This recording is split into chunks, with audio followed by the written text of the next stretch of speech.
Welcome to Transport Vlog. My name is Paul and I am at the Sydney Metro Sydenham Station Open Day. And as Sydenham is already a live station, the bits we're going to see today is the new Railway Parade entrance and the Metro platforms. Sydenham will become the temporary southern terminus when the Sydney Metro City and South West extension opens next year. The line will ultimately continue to Bankstown, following the conversion of the Sydney Trains T3 line as part of the South West Metro project, and this is due to open in the latter half of 2025. A major upgrade to Sydenham Station has recently been completed, and this included a new entrance on Burroughs Avenue, and this quietly opened in February 2023 and was featured in this video. But more striking is the new aerial concourse on the northeast side of the station, and this brings additional lift and stair access to the existing train and future metro platforms. This partially opened in December 2022 and now provides an alternative way to transfer between platforms 3 to 6 as well as to and from the Burroughs Avenue entrance, and I covered that in detail in this video. So what you'll see shortly are most of the parts that haven't yet opened. This includes a second new entrance on Railway Parade, one of the Sydney Metro platforms, and the remainder of the Aerial Concourse that will provide access to the Metro platforms and this new Railway Parade entrance. So behind this hoarding are the stairs that go up to the new Railway Parade entrance. However, for this open day, access was via part of the plaza that would normally be used by cyclists, for reasons that will become apparent in a moment. This will also be used by occasional vehicles to access the Sydenham Pit parking area. And once at the end, it was around to the right, and you'll now see the northeast side of the Northern Services building, which includes a secure bicycle storage facility. So now looking towards the station entrance, with the secure bicycle storage now on the left, and a mix of shrubs and small trees on the right. And if you're wondering why they look so mature, that's because they were planted over 2 years ago. You can see some stairs on the right, and these line up nicely with the bicycle hoops on the left. So if you don't mind carrying your bike up a few steps, then this is a handy shortcut. And just beyond the bicycle hoops are the doors to the secure bicycle storage facility, which looks like this inside. And when looking through the internal fencing, you can see some of the equipment for the Northern Services part of this building. This includes air conditioners to keep everything cool inside, and a bank of red cylinders that are part of the fire suppression system. More on the services part of this building later.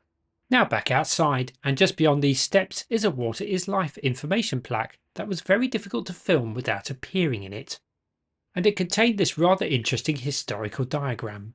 And as water is life, it was great to see a water bottle refill station close by, especially as I really don't like paying for bottled water. Next to the bicycle storage facility are premises for a retail outlet. So if you fancy setting up a coffee shop or other retail facility here, then you know who to call. Also in this area are a few seats and bins, and this is close to the stairs that lead up from Railway Parade.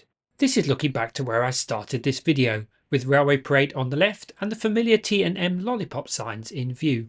So I've got Hugh Lawson here, the project director for Sydney Metro City and South West, who's become quite a regular at these open day events. Good to have you here, Paul. Welcome to Sydenham. Tell us about the artwork in the plaza area here. So the piece of public art here is actually from the station and out into this, what will be a public area with seating and planting. It's called Notes on Sydenham. So you'll see there's 33 of these bronze plaques. They're meant to look like kind of notes on paper that have blown across the site and kind of landed here. The artists work with people who use the station regularly, and some of the things they've said have been recorded and put together here. So it really kind of connects the people that use the station to this area outside, and you'll see they kind of spread, kind of coming out their station entrance and all through here. And who was the artist for this work? This piece of artwork, Notes on Sydenham, was by Agatha Gothe-Snape. Some of these notes are built within the steps, and this really portrays the randomness of how these paper notes might have landed on this plaza. And there are more of these notes within the paving at the Burroughs Avenue entrance, so these are available for all to see right now. The southwest side of the plaza leads directly to Railway Parade, and it's just a few metres from the bus stops on this road. And this is step free, which means quick and easy transfer between bus, train and metro services for all passengers, including those in wheelchairs or with prams or luggage. And improving the interchange with buses was one of the reasons for building a new entrance on this side. The entrance canopy is made of the same anodised aluminium panels that we use for the Burroughs Avenue entrance. There are passenger information displays for both train and metro services, and to the right of these are the Opal gates. So that's the plaza area covered. Let's now have a look inside and see the platforms and the aerial concourse. And this leads directly to platform 1, which will be the city-bound Sydney Metro platform. So we've got the help point here, and we've got some cables here. What do you think these might be for? Let me know in the comments. And on this last screen are station diagrams that show how Sydenham Station has grown and changed over the years. Being on glass, this was quite hard to film. So unlike, Bangor and Waterloo, where there's a lot of bits that you can't see, there's just a few little bits, aren't there, behind you, which are like non-public areas. So what kind of things are going on in there? Yeah, everything's above ground here at Sydenham, of course. So behind me, we've got what will be the future toilets for passengers using the services, but also the Northern Services building. So most of this building heading behind me is actually where we've got some of our critical equipment rooms, comm system, etc., platform screen door controls, etc. So that supports the operation of the station. There's actually at Sydenham also a Southern Services building. It's actually the other side of the main entrance towards Bankstown, and we repurposed an existing Sydney Trains maintenance building and actually kitted that out with our equipment as well, rather than building something brand new. So that's why we've ended up with a split of some of the equipment buildings here. In front of the Northern Services building is the Shunt Neck track, and this will allow trains to switch sidings within Trains Facility South without obstructing the two running lines. As the Shunt Neck track is long enough for an 8-car train to clear all the Trains Facility South point work, the buffer stop is positioned further up this track to cater for the 6-car trains that will be used when services start next year. And this fence here is where the Shunt Neck track ends. On this open day, we could only view platform 1, but both platforms are basically the same. These two platforms were previously served by Bankstown line trains, as you can see from this video from Sydney Trains vlogs. This was in 2014, and a link to this video is now appearing in the top right. At the end of 2019, Bankstown line services were moved to platforms 3 and 4 to allow platforms 1 and 2 to be converted to Sydney Metro operation. Part of this work involved demolishing the northeast section of these two original platforms and then building new straight platforms that could accommodate 8-car trains, and to do that required extending these platforms on the northeast side. Completely straight platforms make it easier to install platform screen doors, and also ensure that the vertical and horizontal gap between the platform and the train is small enough for people in wheelchairs to board and alight without assistance. On the South West Metro, mechanical gap fillers will be used to bridge the gap on some of the Bankstown line stations which have curved platforms, and to see mechanical gap fillers in action on the Seoul Metro, then check out this video now appearing on the top right. So building new straight platforms here at Sydenham alleviates the need for mechanical gap fillers. On the southwest side, the original curved platforms have been retained, along with the canopies for platform 1 and the Heritage Station building on platforms 2 and 3. This is to enable passengers to access the Gleeson Avenue concourse and entrance via the existing stairs and lifts. Notice the platform edge screens that provide a physical barrier on these parts of the platforms where trains will be passing through. With a metro train on test in platform 1, you can see how the straight section is quite a long way from the Gleeson Avenue concourse, and that was another reason for building the new aerial concourse and the 2 new entrances. So Hugh, on the Elizabeth line and Cross River Rail in Brisbane, the above ground sections don't have platform screen doors, but on Sydney Metro they do. So what's the reason for that? A couple of key reasons.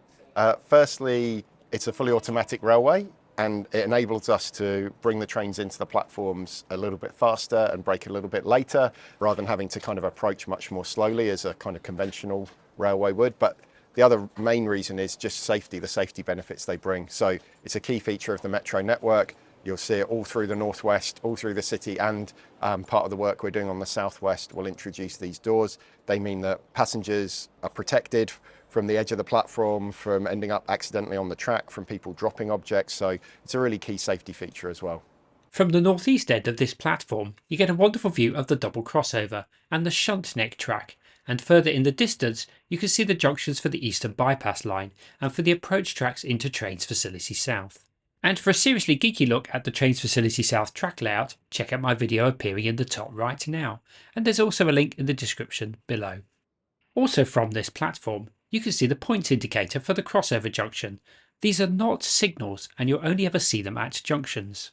They are used if the train is being driven manually for any reason, and are also helpful to station staff and control centre staff that can see them via CCTV. Now looking towards the southwest end of this platform, and beyond the aerial concourse stairs are seats, bins and the new platform 1 lift.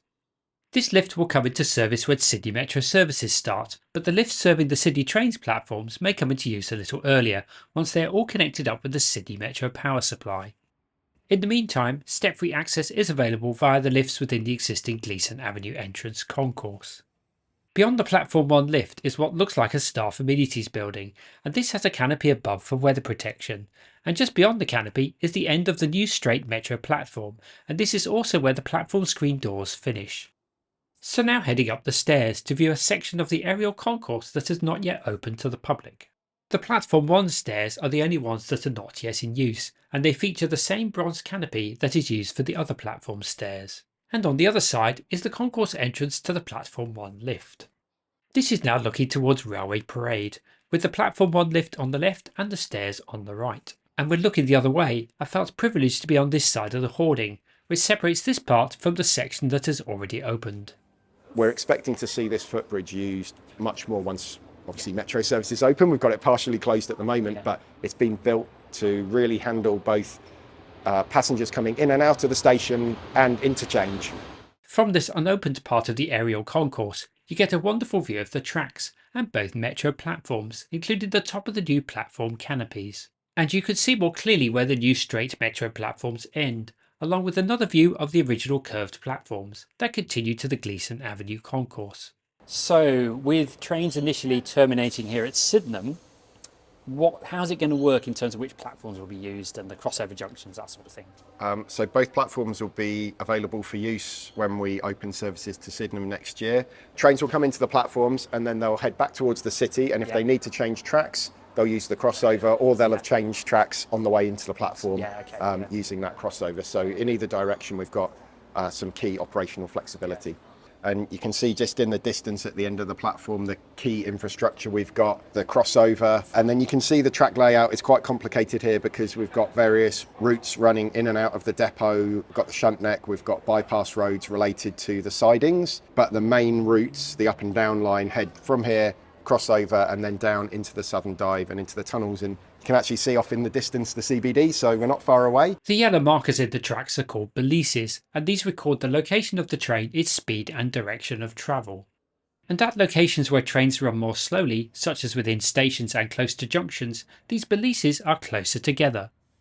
So now heading back into the Plaza to find out how the area around the Railway Parade entrance will change in the future. So this was the old 11 Sydenham Road site that will be redeveloped in the future. Obviously we took out all of this area and had to put major underground stormwater drainage channels through. Pretty much where the tents are is where they connected back into the existing stormwater drainage channels that go under the road. But we rebuilt this whole corner and all of the utilities that were coming through here. You know, at the end of the car park, you can get a pretty good view across to the aqueduct and the Sydenham pit area. But this will get redeveloped. It's zoned for more industrial commercial use. It's not like residential, and because you've got the flight path restrictions, probably going to be more kind of commercial office, light industrial manufacturing type use. So on the above ground sections where the metro is going alongside other existing railway lines, we have segregation fencing. And I was wondering if you could explain what the purpose of that is. It's another one of the safety controls for having an automated railway.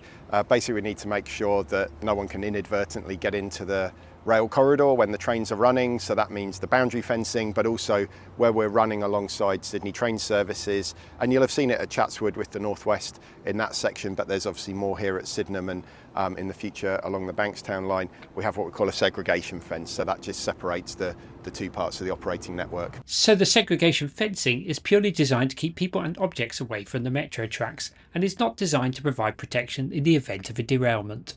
It's especially helpful when track work is happening at night, when the differences between a traditional railway and a fully automated one are far less obvious to people working within the rail corridor. Hugh's given me a little test to see if I can work out the journey times from Sydenham to Chatswood. So, Sydenham to Waterloo, 4 minutes. Central, another 3 minutes, so that's 7 minutes. 2 minutes to Gadigal, that's 9 minutes in total. Martin Place, another 2 minutes, that's 11. Barangaroo, 2 more minutes, that's 13 in total. Then under the harbour to Victoria Cross, that's 3 minutes, so that'll be 16 in total. And then Crow's Nest, that's quite short, that's 2 minutes.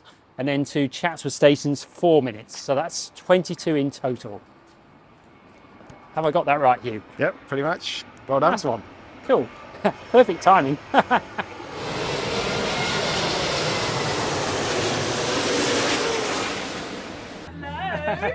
yes. Can we do a bit of a some dance going? So we're giving Sam a little test, but remember Sam can't talk. Okay, Sam, how many minutes is it from Sydenham to Waterloo Station on your fingers?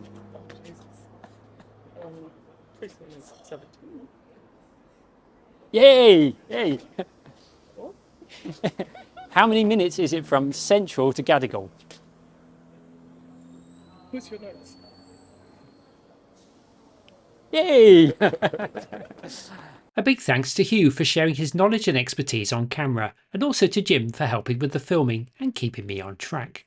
So that's a sneak preview of the new bits of Sydenham Station, which will be opening with Sydney Metro next year. So if you enjoyed this video, do give it a like, give it a thumbs up, please leave a comment below. If you have any questions, leave those below and I'll do my best to answer them. Do support me on Patreon by clicking the link in the description below, and subscribe to this channel if you haven't done so already. And I look forward to seeing you in the next video. Bye for now.